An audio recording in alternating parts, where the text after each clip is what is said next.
Hi there, History Collector Forum people. I hope you subscribe and enjoy these presentations. This is part of a three-part series on police handguns in the 20th century. Now, when I was a young man growing up, I had friends who were on the police department, and they would show me their manuals. And one of the things that I noticed, it would say is, your service revolver will be American-made, Colt or Smith and Wesson, blued finish, fixed sight, 4-inch barrel, 38 special. And basically, that was pretty much of a standard. And what we're going to do in this series is today I'm going to do Smith and Wesson revolver, police revolvers, and training materials and ammunition, and some of the legal consequences of improper training and maybe using the wrong ammunition for the wrong situations. Now, in regard to police marksmanship, when we get to Colt, we'll talk about Teddy Roosevelt and the idea of a standard revolver in police training. Now, when it comes to training, there's target shooting and there's combat shooting. And unfortunately, the two get mixed together a lot. And sometimes people are very good at combat shooting, other people are good at target shooting, and some are at sport shooting. Now, when it comes to manuals, I'm going to show you some famous books. The most famous one, early one, was this thing here by McGivern. It's called Fast and Fancy Revolver Shooting. But it also had a section on combat shooting. Now, this is a reprint from 1975, but I believe the book first came out in the 1920s or 30s. Another famous book was Shooting to Live. This is a reprint by Fairbairn and Sykes, and that stressed combat shooting for police officers. These guys were on the Singapore Police Department, and they stressed not target shooting, but the idea that there's different kinds of handgun shooting. Now, when I was on the force, this was a popular book, Combat Shooting for Police, okay, by Paul Weston. And it came out of a company called Charles C. Thomas, Springfield, Illinois. They sort of had the market for police manuals on almost anything you wanted, any kind of detective work, whatever. Real good manual, service revolvers, off-duty guns. It really went into the psychology of shooting. Very important book.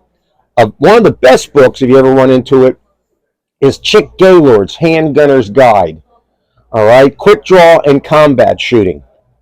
Again, for concealed carry or a police officer, this is not going to get you to Camp Perry. Okay, this is staying alive shooting. All right. Another book that was popular around that time was by Bill Jordan, No Second Place Winner. And it too stressed combat shooting. Based on his World War II experience, Colonel Rex Applegate, who used to train the Office of Strategic Services, he put out a book called Kill or Get Killed. And it too had a big section, and it borrowed a lot from Fairbairn and Sykes, who had trained him on instinctive combat shooting. Other manuals. This one here I really like. I use it a lot for instruction. Revolver Retention from the Kansas City, Missouri Police Department. I used to subscribe to the FBI Journal, and they said if you wanted a copy, you had to send a letter to them, and they sent me this copy. Excellent on revolver retention. Defensive Tactics, a handbook for law enforcement officers. There were two books. The other one I had to give back to the person who lent it to me was Double Action Shooting. There is a video. If you go on YouTube and you ask for FBI Double Action Shooting, there's a great film on, again, double action shooting with the revolver. Some other books, Chuck Taylor was a big name in firearms. His complete book of combat handgunning. The Farnham book, Street Smart Gun Book. Bullseyes Don't Shoot Back by Rex Applegate, again, the same guy that wrote Kill or Get Killed. Here's a good one. This one here is very good. Jim Cirillo, he actually shot people. He was on a special squad in the New York Police Department that actually set up almost ambushes in areas where armed criminals would come into a store, and him and his partner would be there to take them out. And Stress Fire, Massad Ayub, who's very famous in the gun circles. Gunfighting Tactics for Police. These are all excellent books. And of course, there's a formal instruction book. I use this a lot, even though I instructed military police officers, with the Police Firearms Instructor Manual, NRA. A lot of good stuff. They go through basics, pistol shooting, the Weaver stance. Again, I taught military people, so I had pistols and revolvers, National Rifle Association Police Shooting Program, NRA Police Firearms, lesson plans for another course called Voluntary Practical Firearms Program, the handbooks for that. Again, there's a lot of material out there. Air gun safety. I used to do that with Cub Scouts. I used to teach instructors in the Cub Scouts how to use BB guns safely. But the information is there if you wanted it. Now, let's look at the Smith and Wesson guns. In 1899, Smith and Wesson came out with the second model hand ejector in .38 Special, which became known as the Military and Police, and later on the Model 10. The .38 Special was nothing more than 38 long Colt extended even more to give it more power. And this started to become almost an icon in police work, was the 4-inch Smith and Wesson Model 10 Military and Police. Later on, I was able to obtain the heavy barrel model, which was very nice. That extra weight kept the gun down when you fired it with full service loads. And I strongly recommended that to people who were asking me about buying a revolver, was get a Model 10 with the heavy barrel. And here's the Model 10 handout that came when you bought the gun. My first revolver was this one here, an M&P 5-inch. And I liked it. I was very comfortable with it. 5-inch barrel, which, like the heavy barrel, would go back on target. But the gun came in 2-inch, 4-inch, 5-inch, and 6-inch. Now, the problem with every revolver was reloading. And eventually, a lot of us got what these things called speed loaders. They would hold 6 rounds, and you would open the cylinder, drop the 6 rounds in, twist it, and it was a way to try to get the reloading time down. And this is the holster, my very first holster, a JP for that 5-inch. Okay, now the Smith and Wesson Model 15 Combat Masterpiece. This was the Air Force used. Okay, it was a popular gun. It had adjustable sights. Now, some departments would not let you have adjustable sights. They felt they could get out of alignment and would mess you up. They wanted fixed sights only. But if your department allowed adjustable sights, the Model 15 Combat Masterpiece, which the Air Force used, was a good example. They also made them in 6-inch. They made a target model. Now, when it came to selecting a gun for your department, sometimes the chief would go to the target shooters. And the target shooters wanted adjustable sights, a crisp single action, and that caused problems for some departments because target shooting and combat shooting are not the same. And a crisp single action caused problems in a couple of departments where a police officer would cock the gun and hold it in his right hand while he searched the prisoner with his left. And sometimes when he would clench with his left, he would automatically clench with his right. And then you would get a negligent discharge, which usually led to a lawsuit. So some departments modified their guns so they were double action only. All right? Now, somebody would say, well, 38 Special is not that effective. Why not go to Magnums? Okay, over here we have Model 27. They're beautiful guns. But they're expensive. And if you're going to have a gun that goes in and out of a holster every day, in and out of a holster, in and out of a holster, all that finish isn't going to last long. Plus, it costs more. One solution was right over here, the Highway Patrolman. These are basically the same gun. But this one has a rougher finish that costs less, but also can resist holster wear. And they every day in and out of the holster, as well as inclement weather. You can see this gun here, the side plate's kind of messed up.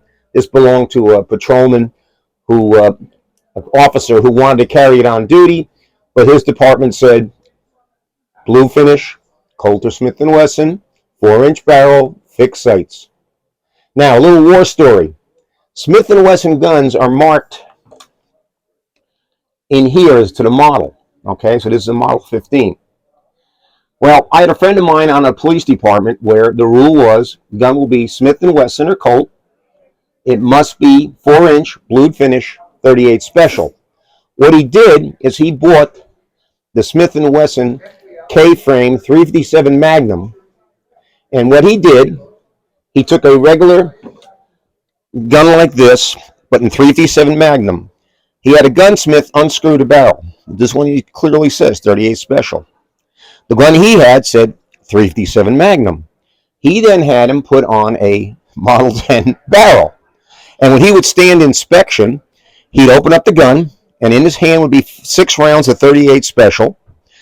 The officer or NC or sergeant would take the gun, look it over, and every now and then he said he'd get one who said, this gun feels a little different. Then they would look at the barrel, and it said 38 special. So they give it back to him. When he got in the patrol car, out of his dump box, he had 6 rounds of 158 grain 357 Magnum, and he put the specials back in, and he closed the cylinder, and as far as anybody knew, he was carrying a 38 special.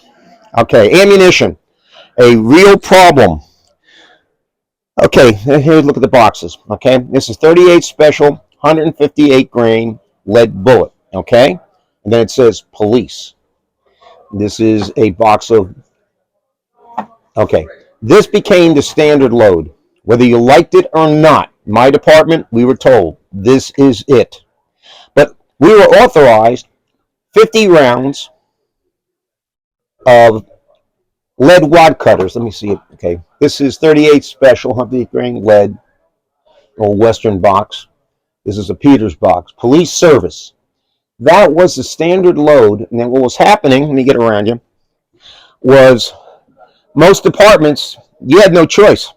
You were going to carry 158 grain round nose lead. And then in the 1950s and early 60s, they started to realize it was not a good man stopper. And there was complaints. But here's the other problem.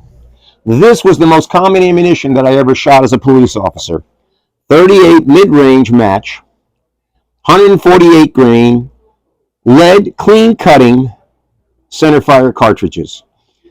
And that's if you bought them brand new. Most of the time the department would give you this, which were reloaded. And it says for law enforcement use only. Police match ammunition. Yeah, this is great for target shooting. It's a light load. So you practice with this. Every month we'd get 50 rounds to practice. And then you went out on the street with this. Okay? And this was not a reliable man stopper. But there were also, people were developing better ammunition. A company called Supervel came along. Okay? Supervel developed a 38 special 110 grain jacketed hollow point. And they were trying to convince police departments that this was the future. But the problem was in a lot of departments, they were like, no, I carried this when I was a patrolman. You're going to carry this. This is it. This is the load. All right? Well, after Supervel started grabbing a good part of the market from civilians as well as police, Winchester came out with jacketed, controlled expansion for law enforcement use only, not for retail sale. Okay? And then Winchester, another box here, 38 special, 125 grain jacketed hollow point. All right? And over here we have Winchester caliber 38 special, 110 grain jacketed hollow point. All right? Numerous lawsuits were being filed because police officers would sometimes shoot the wrong person, and then in court they would reveal that all they fired in training and qualification was target ammunition, not the duty ammunition. And police departments kept losing lawsuits. So the big trend then was you will fire in training what you fire on the duty. And then later on, all right, they started going to hollow points, became the ultimate load. And we'll talk about that when I do Colt guns in the future. Okay? All right, let's go.